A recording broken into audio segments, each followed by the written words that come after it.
Today we're making spicy chorizo quesadillas. Let's do it.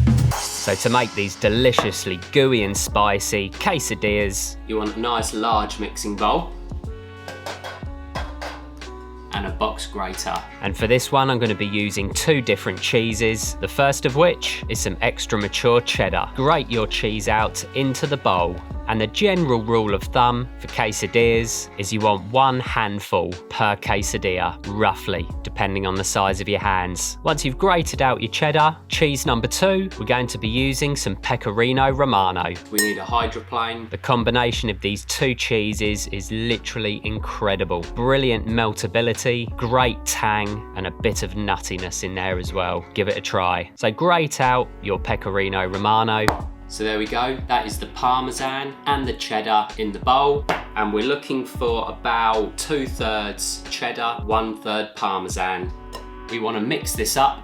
Get in there with your hands, mix together the pecorino and the cheddar, and there we have our cheese mix. We go, that is our cheese mix, ready for the quesadilla. And yes, they're not the typical cheeses you would put in a quesadilla, but they work really, really well. Sometimes you have to use what you've got access to. Cheddar has incredible meltability. Parmesan adds a great kind of tang and goes some ways to seasoning the quesadilla.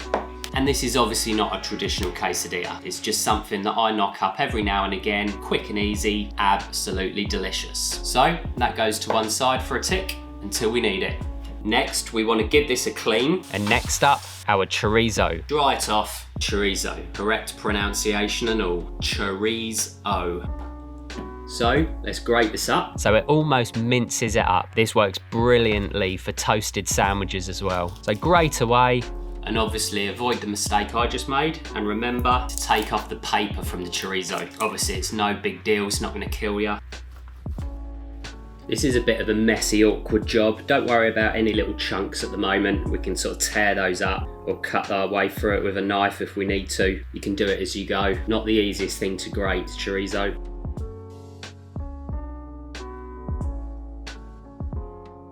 Right, so there we go. That is our chorizo mince. You want to call it that, ground chorizo, whatever. And we just want to stick this in a bowl, along with the cheese, ready to use when we need it. Pop your minced chorizo into a bowl. There it is. And guys, honestly, the smell coming off of this, unbelievable. So pop a non-stick frying pan onto the hob. And we want the pan dry. No need to add any butter or fats or oil. Start on a low heat. Lay in your flour tortilla.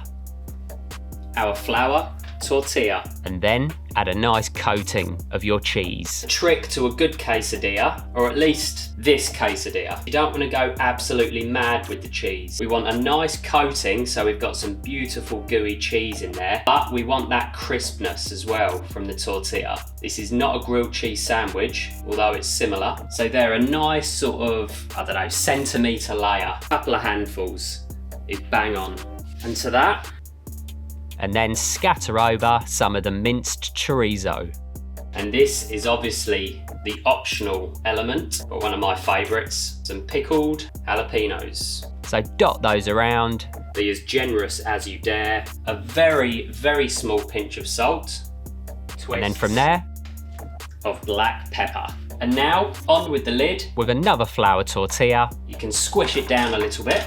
Keep that heat low. You can turn it up a little bit, but the one thing we definitely want is for that cheese to melt. Even cooking it on a low heat, the tortilla will still get crispy. If we need to, we can turn the heat up a touch just to get that last bit of crispness. But just to begin, keep it lower. The chorizo will also release some of its beautiful orange oils, which will give some great colour to the quesadilla. This one is a treat. We don't have any melt going on yet. Very carefully, get your spatula underneath, and with confidence, give it a flip, and you'll see it's already starting to get lightly toasted. There we go, we're getting the first little bit of melt.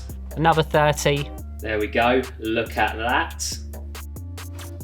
And so, confidently, let's flip again. And then repeat until you can see the insides are beautifully gooey and melted, and the outside will be nice and crispy and toasted. That is really looking good in there. This side is nice and crispy. The chorizo oil is coming out, and that's given us a lovely bit of colour on there as well. So you can turn the heat off at this point. We're getting a bit of gooey cheese around the edge that's coming out. And when you're done, pop your board to one side. You want to get the quesadilla out of the pan. Get your spatula underneath. Lay it on a chopping board. Slide that out onto the board. And that bad boy is done. Let's serve it up. And then from there, a great little trick is use a pizza cutter. You want to use a pizza cutter. Cut it into quarters.